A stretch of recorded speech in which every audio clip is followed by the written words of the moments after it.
Sekolah kembang ini berdiri sejak tahun 1974. Kelompok bermain kembang ini awalnya hanya sebuah kelas di garasi dengan 6 orang murid. Tahun 2002, Sekolah Kembang memulai program TK, kemudian SD dan SMP. Saat ini, PAUD Kembang memiliki 5 kelas kelompok bermain dan TK. Sekitar tahun 2012, kelompok bermain kembang mengalami masa surut. Namanya masih dikenal baik, namun jumlah muridnya semakin sedikit. Sementara itu, peminat untuk TK dan SD tetap tinggi. Hal ini membuat kami berefleksi, apa yang membuat kelompok bermain mengalami masa surut? Kembang perlu berubah atau punah?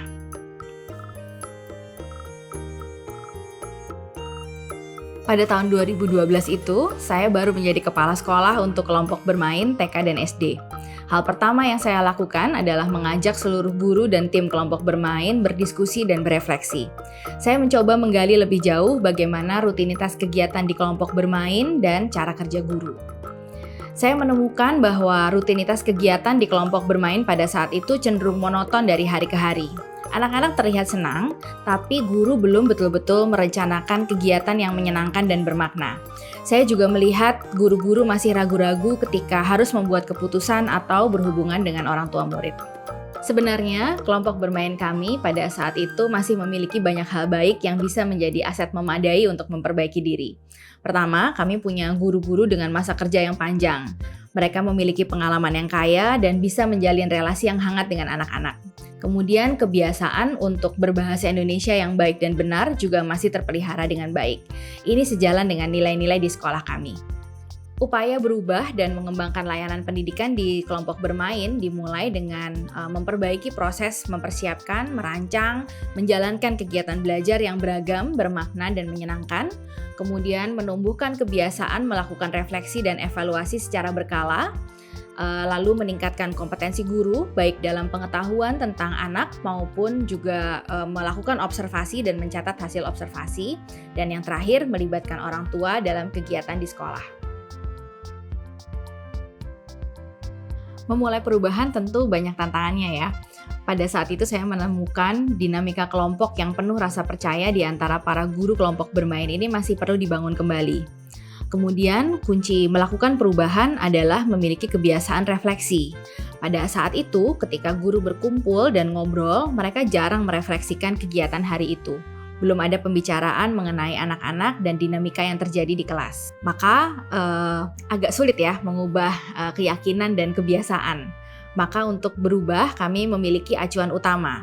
Acuan utama perubahan pada saat itu adalah menyelaraskan kembali praktek dan proses di kelompok bermain sesuai dengan nilai-nilai utama sekolah, yaitu kasih sayang, kebahagiaan, kebanggaan, keberhasilan, dan menghargai.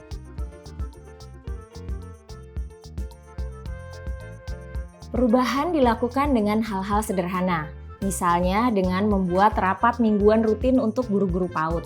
Dalam rapat-rapat ini, guru banyak berkomunikasi, berdialog, berdiskusi dengan kepala sekolah yang baru sehingga hubungannya juga lebih hangat dan lebih cair.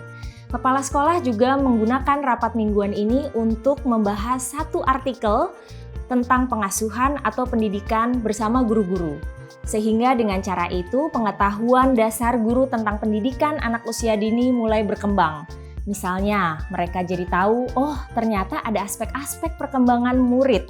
Lalu, ternyata kegiatan ini bisa mengembangkan motorik halus atau menjadi stimulasi kognitif bagi para murid. Hal kedua yang dilakukan adalah pembenahan manajemen dan siklus kerja guru PAUD. Kalau sebelumnya guru PAUD tidak pernah melakukan perencanaan, maka guru PAUD mulai dikenalkan oleh siklus kerja mulai dari perencanaan, pelaksanaan, asesmen atau evaluasi, hingga menulis rapor. Di sini guru-guru juga mulai belajar menuliskan hasil observasi untuk dijadikan bahan rapor kelak.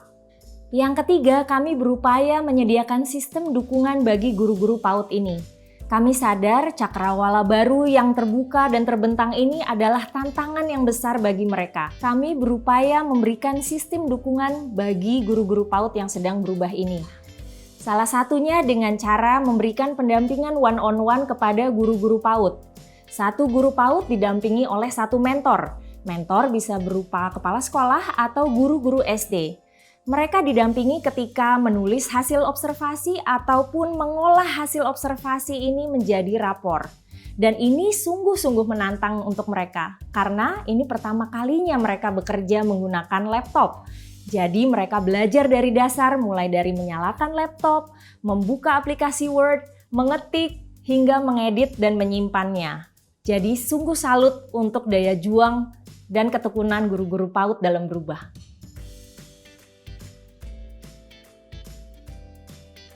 Saat saya awal bergabung bersama dengan PAUD Kembang, saya merasa bahwa waktu di mana kami tidak melakukan kegiatan yang berfokus pada perencanaan dan proses pengelolaan kelas menjadi berharga untuk kami saling belajar dan juga berubah. Kami juga saling mengobrol bersama dengan guru-guru antar unit, mulai dari PAUD, TK hingga SD. Di situ para guru merasa sangat didengar ceritanya dan juga dipercaya. Kami juga merasa bahwa dari kegiatan ini kami mendapatkan manfaat satu sama lain dari cerita pengalaman guru-guru yang satu dengan yang lainnya. Yang saya rasakan pertama kali mengetahui ada perubahan yang sedang terjadi, perasaan saya khawatir, takut, dan tidak percaya diri. Bagaimana kalau saya tidak bisa mengikuti perubahan ini? Salah satu yang membuat saya cemas adalah saat kami diharuskan untuk membuat rapot.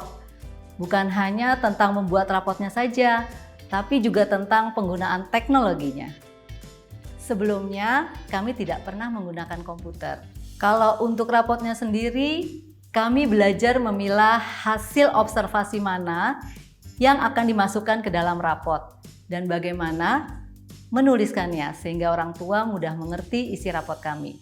Seiring berjalannya waktu, hal-hal yang membuat saya tidak percaya diri dapat saya ubah karena saya mau belajar. Dukungan yang paling membantu untuk perubahan ini yang saya rasakan terutama dari kepala sekolah yang selalu memberi semangat, memberi dorongan supaya saya lebih maju lagi dalam dunia pendidikan. Lalu ada teman-teman juga yang selalu membantu saya saat saya menghadapi kesulitan. Dan juga salah satunya adalah keluarga yang selalu memberikan kesempatan saya untuk mengikuti pelatihan. Awalnya saya merasa takut dan cemas. Apakah saya bisa mengikuti perubahan ini? Jadi dulu mengajar tanpa perencanaan. Kegiatannya membosankan. Ingin membuat RPP tapi belum tahu caranya. Maka kami belajar dari awal cara membuat perencanaan kegiatan di kelas hingga menuliskannya menjadi RPP. Saya senang karena dengan perencanaan kegiatan belajar di kelas jadi lebih beragam dan menarik. Saya juga senang karena mendapat kesempatan untuk ikut seminar atau workshop tentang perkembangan anak dan metode belajar. Pelatihan-pelatihan tersebut membuka cakrawala baru untuk saya. Saya bangga dengan pencapaian saya sejauh ini. Mereka selalu memberi semangat dan bantuan yang saya butuhkan. Bagi saya, sekolah adalah tempat belajar baik guru, murid, maupun orang tua.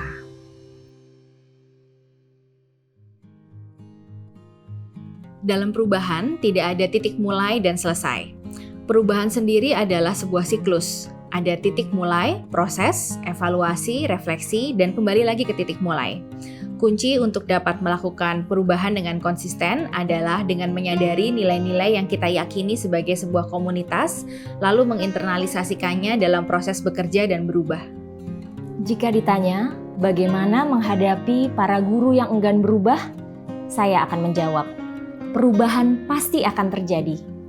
Guru-guru pasti harus berubah mengikuti perkembangan zaman dan belajar hal-hal baru. Namun bagi guru-guru, ada satu hal yang tidak boleh berubah, yaitu keyakinan bahwa kita harus terus memikirkan kepentingan terbaik para peserta didik.